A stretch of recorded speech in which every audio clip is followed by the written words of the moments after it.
Brewtifully made. Hope you've had a wonderful Thanksgiving. Happy Black Friday, if that is your thing, to go out and shop and get some great deals. I am running some sales myself on my shop online. So if you go to brewtifully.com and you see the little shop button, there will be some sales running for some of my art and products. And that really kicks off my topic for today. And it is diversifying your artwork on products and how to sell it and things that I have done and companies that I have worked with in ways that I have and currently am working on broadening products that I offer. I'm really excited. This week, I am in my third/fourth local location. My products are in Little Sparrow Bookshop, which is in North Canton, and it's this darling used bookstore. Lorraine, I love that you asked me to bring some products in. And I will share actually all the locations that I am in the Stark County area in my show notes today. So before I get started, let's see what our doodle will be. And so we can chat and draw together.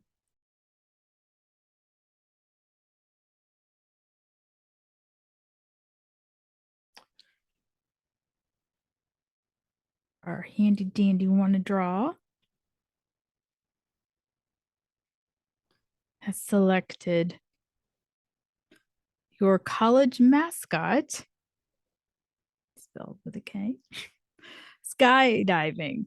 Oh, fun. I love my little bobcat. So let's draw a little bobcat skydiving from I guess the perspective. Maybe there's another skydiving friend with them. So they're taking a picture of the little bobcat. Oh shoot. You can tell I don't take any of the things that I make any money on and do my nails. I have terrible fingernails.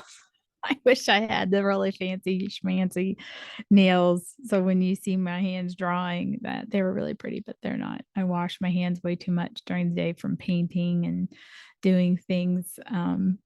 Really just ruins them. I can't keep my nails break all the time. I have terrible fingernails. So maybe we need a whole episode with nail care. But anyway, yeah, so diversifying your portfolio is something you'll hear people that are investing money in, where to put your money.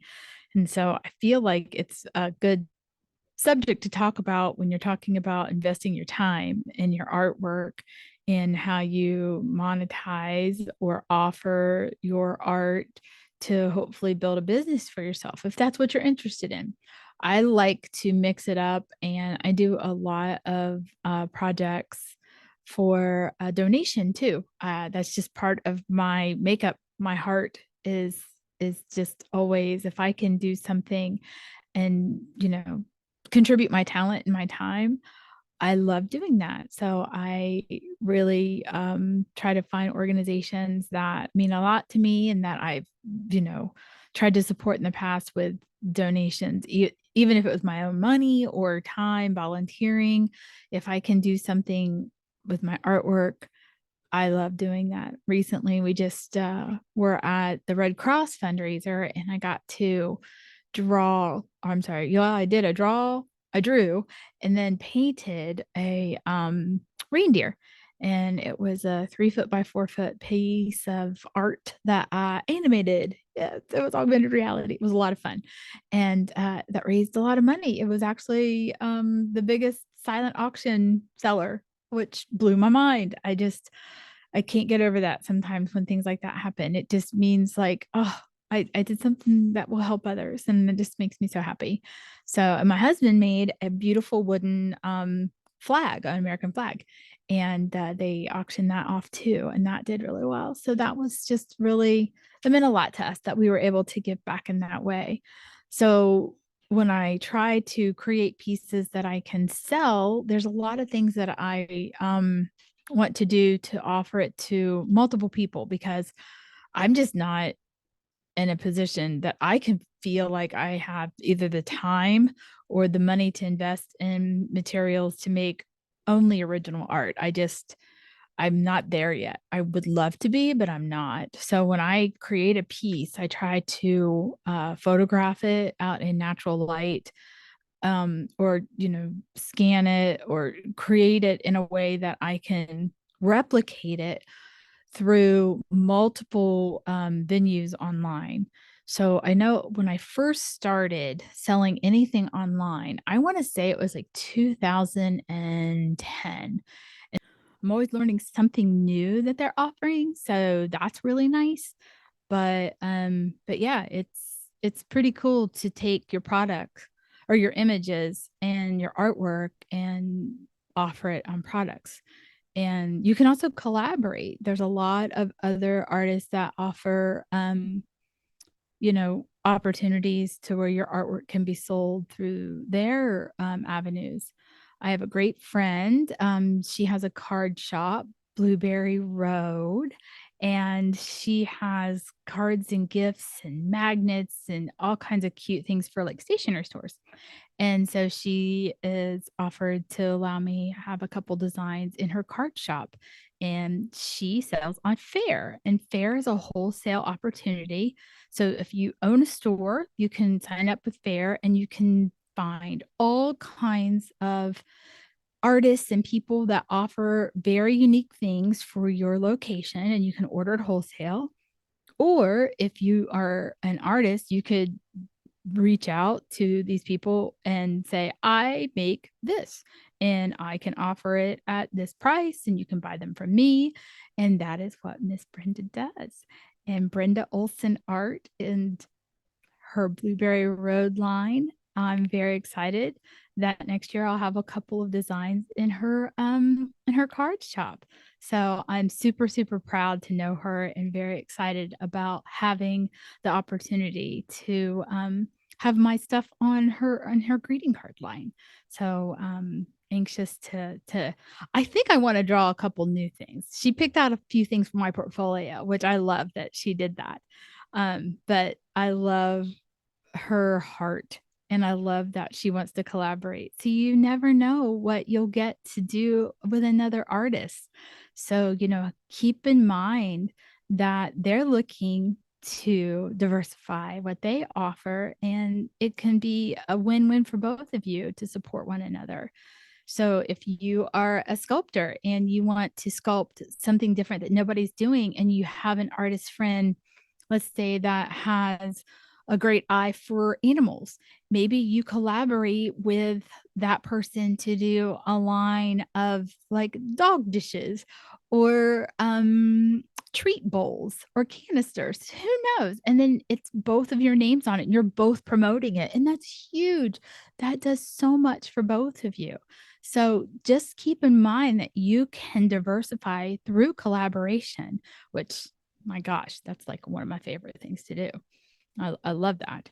And think about how your artwork could translate into different mediums. If you don't know how to work in that medium, find an artist who does, reach out to them and like, I'm interested in collaborating. I would love for us to work together. I love your work. I have these ideas. Can we work together? What's it going to hurt? That doesn't hurt anything. If you admire someone that seen their work on Instagram or social media and you got a great idea, ask them if you can work together and, put something out there together. Because if both of your audiences are seeing it and you're supporting one another, that's only positive. That's so cool. And it could also lead you to create in a different style. It broadens your horizons. I mean, maybe someone has wallpaper, for example, that this company loves, has beautiful wallpaper. You love what they do, and they have a whole line of this line art. And maybe you haven't worked with pen and ink, and brush and ink for a long time, and you've been practicing and you've really got this really cool mark that you're making. Reach out to them and tell them that you are interested in can we talk about a wallpaper line? Can I, send you some ideas? Order some samples from Spoonflower with your line work on it and see what it looks like. They have great swatches of wallpaper, pre-pasted and temporary ones. I've used them both, and you never know what you can, what could happen with reaching out for something like that. So collaborating and changing up a style because you're trying something new, that's huge. It only helps you grow and find different like cultures and different avenues that you've never experienced. Explore those and find out how you can, learn through educating yourself with those experiences and the people that you're meeting.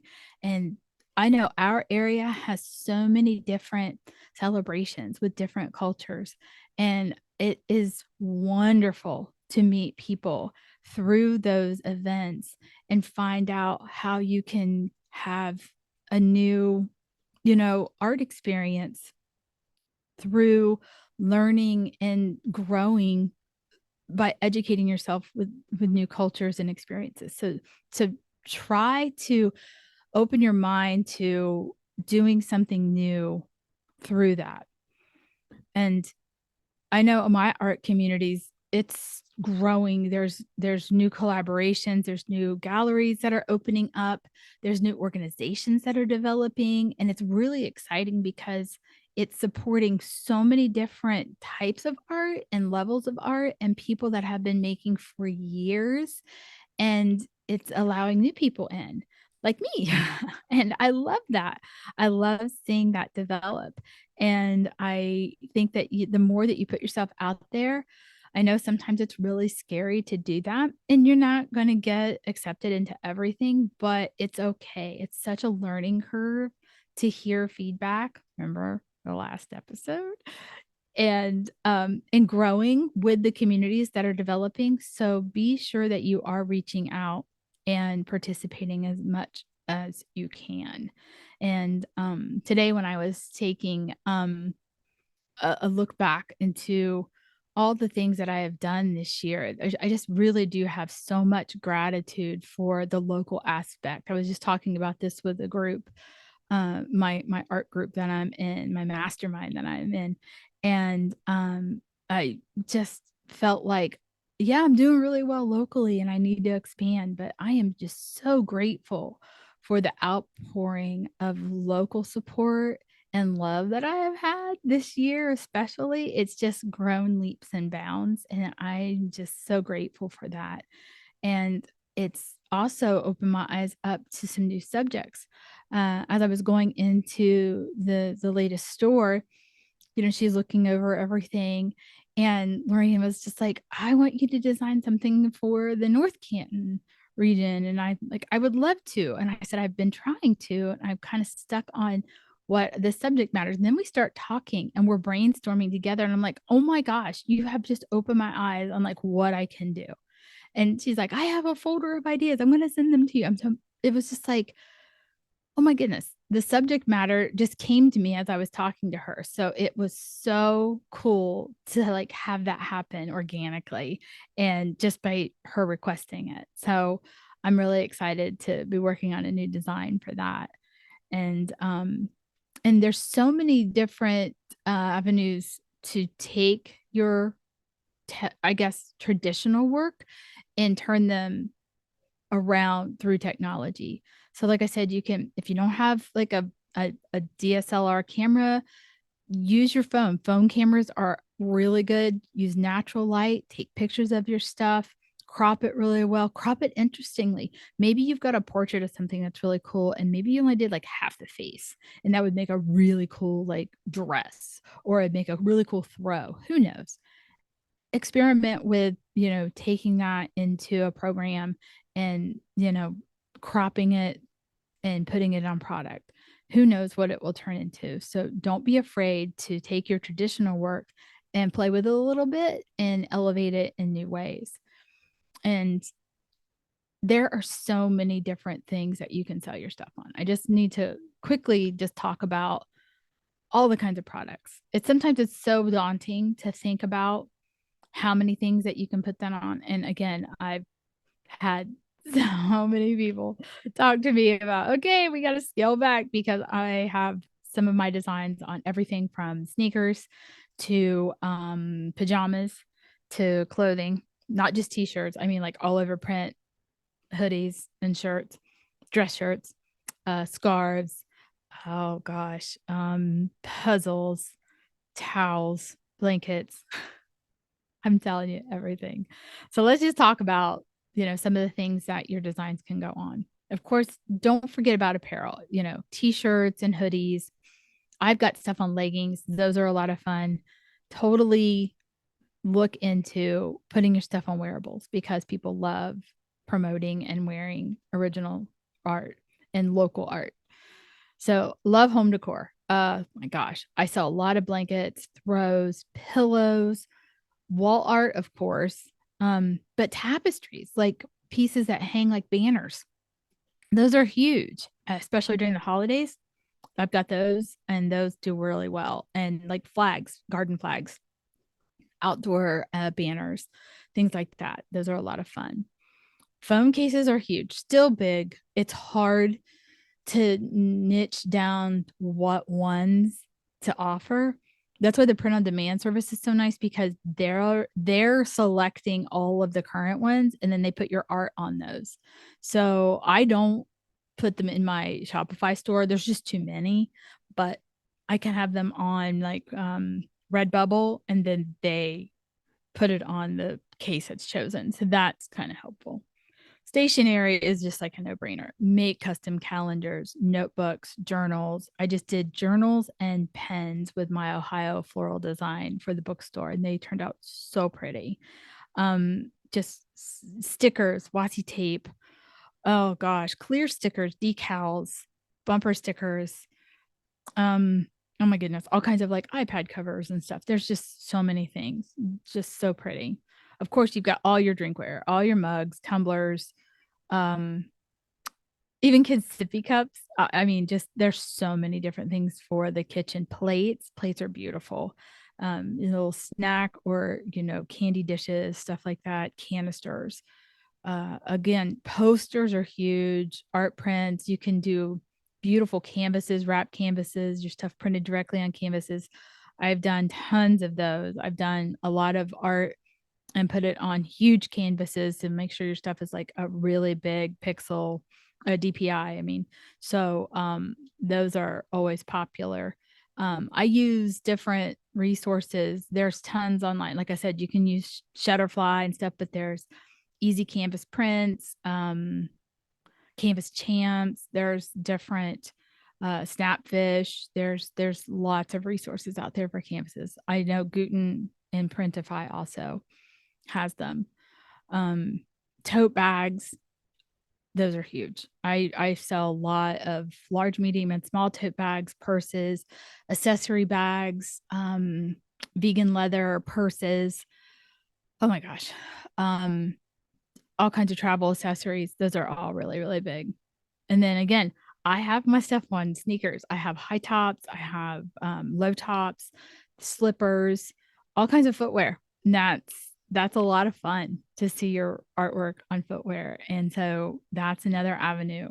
And then of course seasonal stuff, ornaments are huge. I have done metal ornaments, ceramic ornaments, porcelain ornaments. Um, Now some of my suppliers have the pewter ornaments. They have snow ornaments that are acrylic and that you shake them and the snow falls and the images in the center.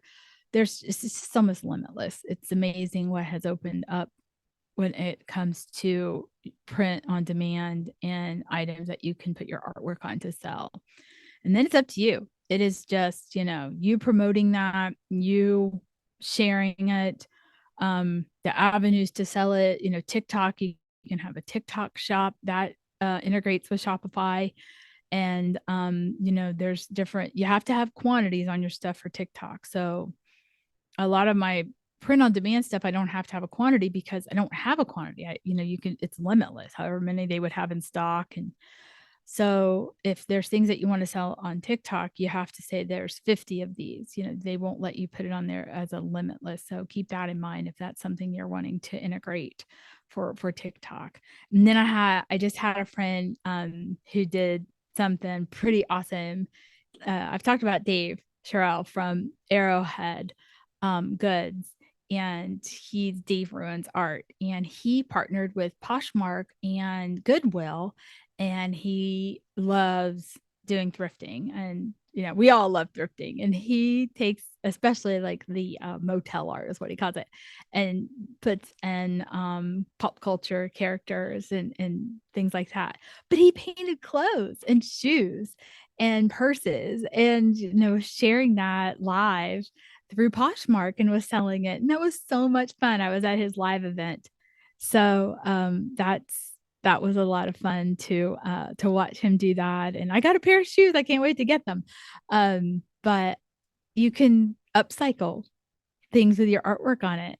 And those are going to be one-offs. I mean, that's definitely going to have, unique spin and your original artwork on it. So price that accordingly. And, you're not going to have it. It'll be unique. It'll be the one of a kind.